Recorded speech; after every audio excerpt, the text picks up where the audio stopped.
Hello dudes, welcome to something channel. இன்னைக்கு நம்ம சேனல்ல சூப்பரான ஒரு ட்ரிங்க் பத்தி தான் பார்க்க போறோம். இது எங்க வீட்ல எல்லாரும் டெய்லி காலையில குடிக்கிற ட்ரிங்க். வேற ஒண்ணும் இல்லங்க, ஆவாரம்பூ டீ தான். ஆவாரை பூத்திருக்க சாவாரை கண்டதுண்டோன்னு சொல்லுவாங்க. அந்த அளவுக்கு மருத்துவ குணங்கள் நிறைஞ்சது தான் இந்த ஆவாரம்பூ. இந்த ஆவாரம்பூவை ரெகுலரா நம்ம எடுத்துக்கும் போது நிறைய பெனிஃபிட்ஸ் நமக்கு கிடைக்கும். ஃபர்ஸ்ட் இந்த டீ போடுறதுக்கு தேவையான அளவுக்கு பால் ஒரு பாத்திரத்தில் எடுத்துக்கலாம்.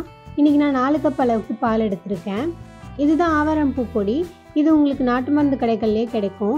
இல்லைனா உங்கள் ஏரியாவில் ஆவாரம்பூ நிறைய கிடைக்கும்னா நீங்கள் அந்த பூவை பறித்து காய வச்சு பொடியாக்கி கூட யூஸ் பண்ணலாம். இந்த 4 கப்பு பாலுக்கு 1.5 டீஸ்பூன் அளவுக்கு ஆவாரம்பூ பொடி சேர்த்துக்கிறேன். இந்த அளவு சேர்த்தா போதும், நிறைய சேர்க்கணும்னு கிடையாது. சேர்த்துட்டு கட்டி எதுவும் இல்லாத மாதிரி இதை நல்லா கரைச்சி விட்டுட்டு ஸ்டவ் ஆன் பண்ணிடலாம். சுகர் இருக்கிறவங்களுக்கு இந்த ஆவாரம்பூ ஒரு வரப்பிரசாதம்னே சொல்லலாம். இந்த ஆவாரம்பூ இன்சுலின் ப்ரொடக்ஷனை பூஸ்ட் பண்ணி பிளட்ல சுகர் லெவல் கண்ட்ரோல்டாக இருக்கிறதுக்கு ஹெல்ப் பண்ணும். ஸோ இதை நீங்கள் மெடிசன்னு நினைக்காம ரெகுலராக ஒரு ஃபுட்டு மாதிரி இதை எடுத்துகிட்டே வந்தீங்கன்னா கண்டிப்பாக உங்களோட பிளட் சுகர் லெவல் கண்ட்ரோல்டாக இருக்கும். எங்கள் வீட்டில் யாருக்கும் சுகர் கிடையாது, ஆனால் இதை நாங்கள் ரெகுலராக எடுத்துகிட்டே வர்றதுனால எங்கள் யாருக்குமே சுகர் அப்படின்ற ப்ராப்ளம் வந்ததே கிடையாது. இந்த ஆவாரம்பூ ஸ்கின்னுக்குமே ரொம்ப நல்லது.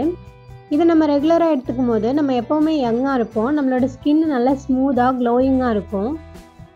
இந்த ஆவாரம்பூ ஹேருக்கும் ரொம்ப நல்லது.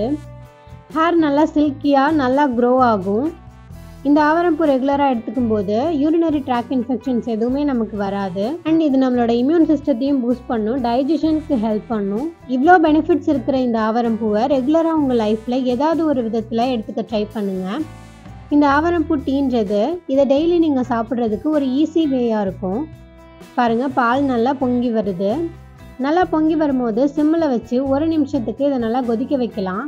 நல்லா கொதிச்சிருச்சு. இப்போ ஸ்டவ் ஆஃப் பண்ணிவிட்டு தேவையான அளவுக்கு நாட்டு சக்கரை சேர்த்து இதை நல்லா மிக்ஸ் பண்ணி ஃபில்டர் பண்ணி எடுத்தோன்னா சூப்பரான ஆவாரம்பூ டீ ரெடி.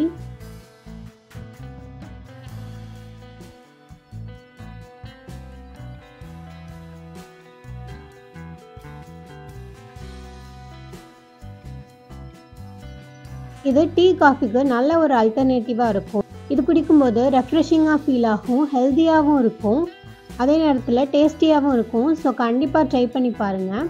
ட்ரை பண்ணி பார்த்துட்டு எப்படி இருந்துச்சுன்னு கமெண்ட்டில் சொல்லுங்கள். இது மாதிரி யூஸ்ஃபுல்லான வீடியோஸ்க்கு நம்ம சேனலை சப்ஸ்கிரைப் பண்ணிவிடுங்க. தேங்க்யூ.